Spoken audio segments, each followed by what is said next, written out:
she called everyday revolutions that took place when Salvador Allende was elected in 1970 to the presidency of Chile and began to institute reforms that empowered workers and created a sense amongst workers that like, hey, I have some agency, I have some autonomy. The power imbalance that I've been subjected to may be shifting. I mean, we're seeing that in this country today.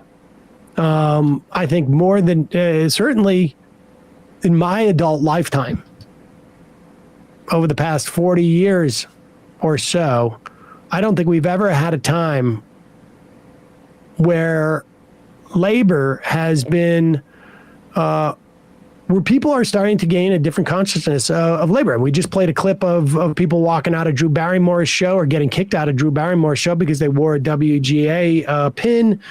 We're hearing from, Sean Fain, the UAW president, is talking about the billionaire economy. There is, we're just seeing more labor unrest over the past, really, I would peg it to, I think it was the 2011 Chicago teachers strike. Maybe it was 2012. And here is a guy, Tim Gurner. He's the founder and CEO of the Gurner Group.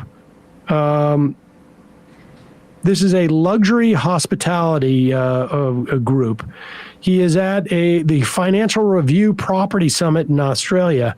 And I mean, I want to say this guy's saying the quiet part loud, but man, this is, talk about a class war that you didn't realize you were waging, or folks I think are waking up to that. But here he is, spilling the tea, as it were. I think the problem that we've had is that we have people decided they didn't really want to work so much anymore through COVID, and that has had a massive issue on productivity. Tradies have definitely pulled back on productivity. They have been paid a lot to do not too much in the last few years, and we need to see that change. We need to see unemployment rise. Unemployment has to jump 40, 50% in my view. We need to see pain in the economy. We need to remind people that they work for the employer, not the other way around. I mean, there's been a systematic change where employees feel the employer is extremely lucky to have them, as opposed to the other way around. So it's a dynamic that has to change. We've got to kill that attitude, and that has to come through hurting the economy, which is what the whole global, the world is trying to do. The governments around the world are trying to increase unemployment to get that to some sort of normality. And we're seeing it. I think every employer now is seeing it. I mean, there is definitely massive layoffs going off. People might not be talking about it, but people are definitely laying people off, and we're starting to see less arrogance in the employment market, and that has to continue because that will cascade across the cost balance. Honestly, if you told me tomorrow, and I just almost want to say this because I can't believe we just heard that this is one of the yes men or something like that. I don't know if people remember those guys. That is explicitly, I think, what is going on in terms of what we saw from the Fed, in terms of trying to crash the economy, is that we need to discipline labor. And it's interesting, it's coming from an Australian. I traveled in Australia for about a year. 40 years ago, 30 years ago, 35 years ago, hitchhiking around, and things were just shifting in Australia, where people I talked to would say, you guys in America live to work, we work to live.